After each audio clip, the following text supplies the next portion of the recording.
Un acordo entre o Concello, a Consellería de Educación e a propia dirección do Instituto Virxe do Mar permitiu esta actuación levada a cabo nun dos muros laterais do centro educativo, concretamente o que dá á Rúa Besteiros.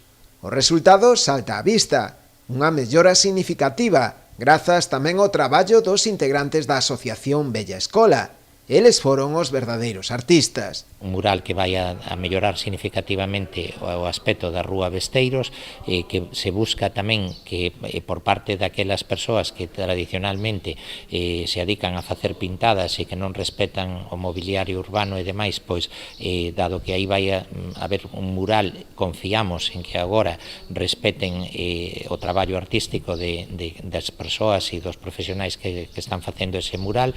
Esperemos que isto sirva para evitar esas pintadas e sobre todo para darlle un novo aspecto tanto á fachada exterior do edificio do Instituto Virxe do Mar como para a mellora desa Rúa Besteiros, donde tamén se van a facer outra serie de actuacións de mellora do mobiliario urbano, de eliminación e sustitución de determinados volardos e tamén de reorganización do estacionamento nesa Rúa Besteiros. Segundo explicou o rexedor Nollés, o resultado e os parabéns recibidos pola creación deste mural foi tamén unha das razóns polas que se acordou darlle continuidade a esta obra de arte.